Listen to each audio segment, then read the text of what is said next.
Alors mon métier, c'est de la pédagogie, de la sensibilisation, de l'éducation vis-à-vis de tous les publics. Je travaille avec les accompagnateurs en montagne, les professionnels du tourisme, les hébergeurs.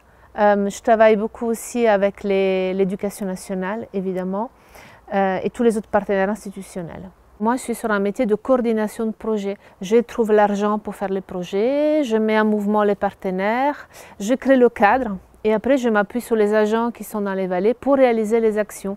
C'est-à-dire que c'est eux qui vont concrètement dans les classes ou vis-à-vis du grand public pour faire des animations. Et une partie de mon travail se fait au bureau.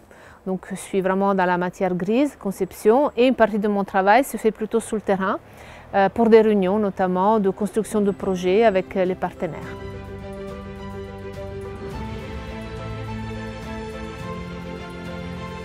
On a été confrontés directement à ces changements-là. Qu'est-ce que ça veut dire dans un territoire de montagne, de faire face et de s'adapter à des changements qui peuvent arriver subitement à l'espace de quelques heures.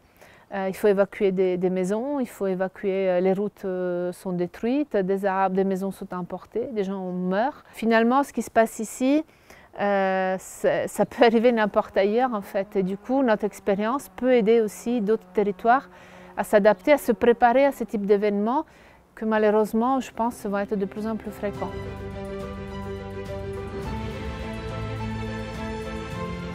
Par exemple, à partir de la rentrée de cette année, 2021, on a créé un nouveau programme pédagogique qui s'appelle BioAdapt, qui parle justement de l'adaptation. Alors l'adaptation de quoi? L'adaptation de la faune et de la flore à la vie en montagne, mais également à d'autres changements, comme ça peut être la vie nocturne, ça peut être les changements climatiques en cours et à venir. Donc c'est une thématique un peu large, mais qui permet déjà d'amorcer un peu ces notions.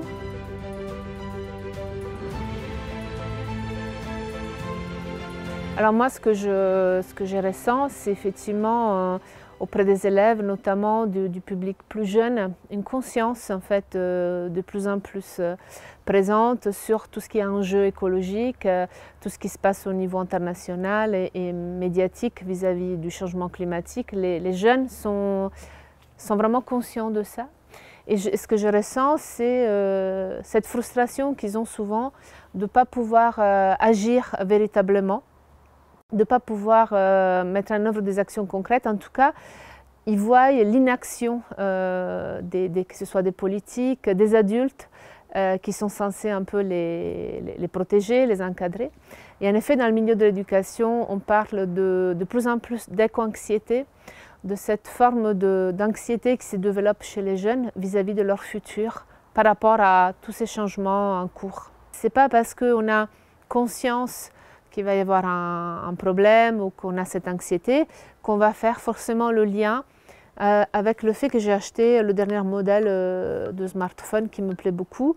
Et je ne fais pas forcément le lien avec tout ce que cela implique derrière en termes de pollution, en termes d'impact sur la planète. Donc il y a aussi un décalage par rapport à cette conscience-là et sur comment moi je peux agir en tant que citoyen sur des choses aussi simples que ça. Et en fait, je pense que vraiment, ce qu'on essaie de faire aussi, c'est de redonner cette conscience quand on les amène dans la nature. Déjà, de leur montrer qu'on peut prendre du plaisir et être bien sans forcément avoir du numérique avec soi.